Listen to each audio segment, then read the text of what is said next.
chapitre le plus important de cette partie expose l'outil raciste géopolitique colonial du conflit interethnique Hutu-Tutsi.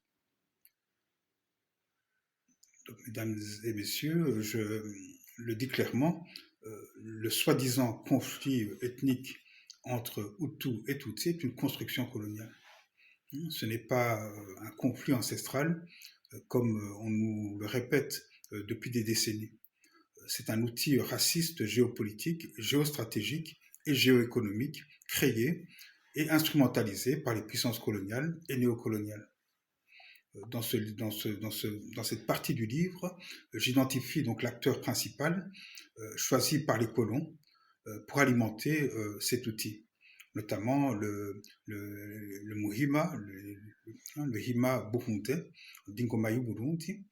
Alors je montre comment la croix et la bannière ont utilisé cette idéologie pour diviser notre peuple et maintenir leur domination. Je réponds à la question cruciale, qui sont les acteurs de cet outil colonial? Les premiers acteurs sont la croix et la bannière, c'est-à-dire les puissances coloniales et néocoloniales. Les africanistes, ces blancs donc, qui prétendent être spécialistes de l'Afrique, du Burundi, et qui perpétuent les lectures coloniales dans notre histoire.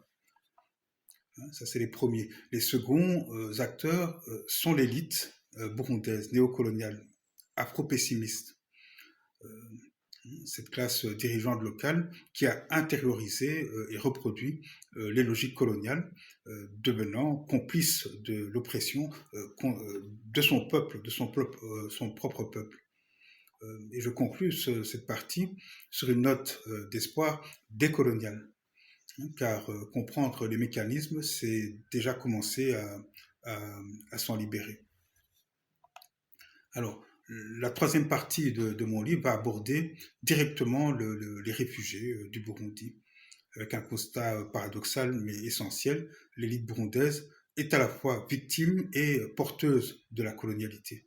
Je retrace l'histoire des réfugiés du Burundi de 1960 à 2025, vague après vague, exil après exil. Je documente comment chaque crise politique, chaque coup d'État, chaque massacre a généré de nouvelles cohortes de réfugiés. Je montre les initiatives et l'engagement associatif des réfugiés, donc burundais. Alors, j'analyse également le phénomène des migrants économiques à partir de 2001, montrant comment la paupérisation systémique du pays alimente une émigration qui dépasse les seules persécutions politiques.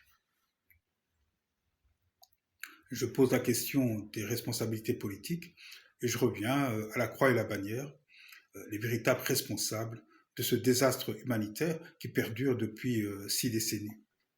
Alors, le livre est un acte d'accusation contre la colonialité, c'est aussi un acte de mémoire et de solidarité envers tous les réfugiés.